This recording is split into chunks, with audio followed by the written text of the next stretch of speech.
संविधान के निर्माण में नेहरू जी के योगदान के बारे में बताना चाहता हूँ। गुरु जी तुम कुछ नहीं जानो। नेहरू जी का कुछ भी योगदान नहीं है भारत के संविधान में। सच्चाई जानना हो तू ही बता भाई, तू जानता है तो तू ही बता कौन बना है संविधान। हाँ तो ठीक है, हम बता रहे हैं। स्वतंत्र भारत के संविधान निर्माण में बाबा साहब डॉक्टर अम्बेडकर का महत्वपूर्ण योगदान रहा है। आज यदि भारत में लोकतंत्र जीवित है तो वह भारतीय संविधान की देन है। भारत में संसदीय लोकतंत्र और सरकारी समाजवाद की स्थापना में बाबा साहब का अद्वितीय योगदान रहा है। देश का संविधान अच्छा है या बुरा है, ये उस देश के नागरिकों के संचालन पर निर्भर करता है। यदि देश के लोग अपने संविधान की विधायी प्रक्रिया का ईमानदारी से पालन करते हैं तो वह संविधान की अति उत्तम होगा, और यदि देश के लोग अपने संविधान की विधायी प्रक्रिया का ईमानदारी से पालन नहीं करते हैं तो वह संविधान अग्निसात करने योग्य होगा। इसलिए संविधान की गुणवत्ता संविधान के इस्तेमाल करने वाले लोगों पर निर्भर करती है। द्वितीय विश्व युद्ध के दौरान अंग्रेजों ने भारत को आजाद करने की घोषणा कर दी थी। घोषणा के उपरांत संपूर्ण प्रभुत्व संपन्न लोकतांत्रिक गणराज्य के सुचारू रूप से संचालन के लिए एक नए संविधान की आवश्यकता थी। भारत के नए संविधान के संबंध में बाबा साहब का कहना था कि नए संविधान का निर्माण करते समय भारत की सामाजिक व्यवस्था के कुछ ठोस तथ्यों को ध्यान में अवश्य रखा जाना चाहिए। इस बात को मानकर चलना होगा कि यहाँ की सामाजिक व्यवस्था उच्च वर्ग के लिए आदर और निम्न वर्ग के लिए घृणा की अन्यायपूर्वक मान्यताओं पर आधारित है। इसलिए वर्ग और जाति पर आधारित इस व्यवस्था में लोकतांत्रिक शासन प्रणाली के लिए आवश्यक समता और बंधुत्व की मानवीय भावनाओं के विकास की कोई संभावना नहीं है। इस बात को भी मानना होगा कि यदि बुद्धिजीवी वर्ग भारतीय समाज का एक महत्वपूर्ण अंग है, किंतु यह सभी उच्च वर्ग से आते हैं। यद्यपि वह देश हित की बात करते हैं और राजनीतिक आंदोलन का नेतृत्व करते हैं, किंतु वे जातिगत संकीर्णताओं का परित्याग नहीं कर पाते। हमें बार बार याद दिलाया जाता है कि दलित वर्गों की समस्या एक सामाजिक समस्या है और उसका समाधान राजनीति में नहीं है। डॉक्टर अंबेडकर इस विचारधारा का जोरदार विरोध करते थे। वह दलित वर्ग की समस्या को एक राजनीतिक समस्या मानते थे। उनका कहना था कि असली लोकतंत्र तभी आएगा जब बहुसंख्यक समाज देश का हुक्मरान वर्ग बने। उनका मानना था कि शोषित वंचित वर्ग के हाथ में राजनीतिक सत्ता आए बिना उनकी समस्या का समाधान नहीं हो सकता। भारत के नए संविधान के निर्माण के लिए संविधान निर्मात्री सभा के सदस्यों के लिए चुनाव की घोषणा हो चुकी थी। बाबा साहब ने बंगाल विधान परिषद से अपना नामजदगी पत्र दाखिल किया था। चुनाव से पूर्व सरदार पटेल ने घोषणा कर दी कि मैंने डॉक्टर अंबेडकर के लिए संविधान सभा में प्रवेश के दरवाजे तो क्या, खिड़की और रोशनदान तक बंद कर दिए हैं। इसलिए संविधान सभा में उनका प्रवेश नामुमकिन है। इस घोषणा की प्रक्रिया में दलितों ने दृढ़ निश्चय कर लिया था कि बाबा साहब डॉक्टर अंबेडकर को हर हालत में संविधान सभा में चुनकर भेजना है।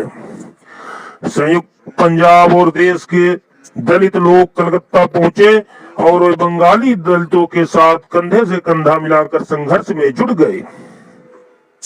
चुनाव के दिन हजारों की संख्या में दलित गोली और लाठी की परवाह किए बगैर पुलिस का घेरा तोड़कर बंगाल विधान परिषद के आंगन में पहुंच गए और अंबेडकर जिंदाबाद के नारों से आकाश गूंज उठा। इन प्रदर्शनकारियों में जिला जालंधर के गांव तलहन का बुद्ध सिंह नामक एक अछूत आगे बढ़ा और अपनी नंगी तलवार लहराते हुए घोषणा की, मैं प्रण करता हूं कि यदि डॉक्टर बाबा साहब अंबेडकर चुनाव में हरा दिए गए तो यह तलवार गद्दारों के खून से लथपथ हो जाएगी और मैं अपने जीवन की आहुति दे दूंगा। बुद्ध सिंह के बाद उनके अन्य दलितों ने इस प्रकार की शपथ ली। उस समय भी शोषितों और वंचितों को गरिमामयी जीवन की प्राप्ति के लिए एक ज्वाला धधक रही थी। वे बाबा साहब की एक बूंद के लिए खून की नदियां बहाने के लिए भी तैयार थे, किंतु अपने अधिकारों को तिलांजलि के लिए तैयार नहीं। 20 जुलाई 1946 को चुनाव परिणाम की घोषणा हुई और बाबा साहब देश भर के सभी निर्दलीय उम्मीदवारों में से सबसे अधिक मत लेकर चुनाव जीते। बाबा साहब की संविधान सभा के चुनाव में विजय से सारे देश के दलितों में प्रसन्नता की लहर दौड़ गई और सरदार पटेल की जबान पर ताला लग गया था। बाबा साहब का चुनाव जीतना रूढ़वादियों के मुंह पर करारा तमाचा था। बाबा साहब के सत्य और सम्यक विचार रूढ़वादियों के विरुद्ध होने के बावजूद तथा गांधी व कांग्रेस की कटु आलोचना के बावजूद डॉक्टर अंबेडकर की प्रतिष्ठा एक अद्वितीय विद्वान और विधि वेत्ता की थी और इसके साथ साथ वे श्रेष्ठ चिंतक, ओजस्वी लेखक, यशस्वी वक्ता अथवा परिश्रमी, उदारवादी एवं उत्कृष्ट कौशल के धनी थे, जिसके कारण जब 15 अगस्त 1947 को स्वतंत्रता प्राप्ति के बाद कांग्रेस के नेतृत्व वाली सरकार अस्तित्व में आई और अम्बेडकर को देश का पहले कानून मंत्री के रूप में सेवा करने के लिए आमंत्रित किया, जिसे उन्होंने स्वीकार कर लिया। 29 अगस्त 1947 को बाबा साहेब और डॉक्टर अम्बेडकर प्रारूप कमेटी के अध्यक्ष चुने गए। इस कमेटी में 7 सदस्य थे। Doctor B.R. अम्बेडकर अध्यक्ष, number 2 Alladi Krishnaswami Ayyar, number 3 N Gopalaswami Ayyangar, number 4 K.M. Munshi, number 5 Syed Mohammad Saadulla, number 6 B.L. Mitra और 7वां D.P. खेतान। कहने को तो प्रारूप समिति में 7 सदस्य थे, किंतु इनका संविधान के निर्माण में कोई भी योगदान नहीं। इसका अनुमान निम्न तथ्यों से लगाया जा सकता है। पहली बैठक में शामिल होने के पश्चात B.L. मित्र ने त्याग पत्र दे दिया। उनके स्थान पर माननीय माधव राव को लिया गया, परंतु ये भी अधिकतर विदेशी दौरों पर रहे। माननीय D.P. खेतान का देहांत हो गया, उनके स्थान पर किसी को नियुक्त नहीं किया।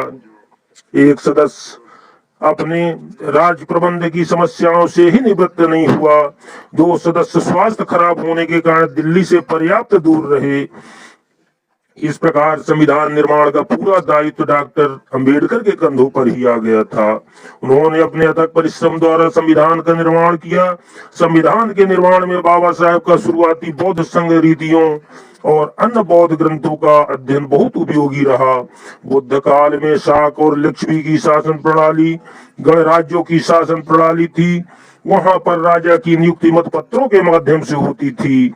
उन राज्यों की शासन व्यवस्था जनता द्वारा जनता के लिए संचालित की जाती। राज्य की संपूर्ण संसार में उत्तम प्रकार की शासन व्यवस्था इन्हीं गणराज्यों में थी। इन्हीं गणराज्यों में से लोकतांत्रिक शासन व्यवस्था की शिक्षा नालंदा और तक्षशिला विश्वविद्यालयों के माध्यम से संपूर्ण संसार में फैली और शासन व्यवस्था की इसी शिक्षा के आधार पर संपूर्ण संसार के संविधानों का निर्माण हुआ था।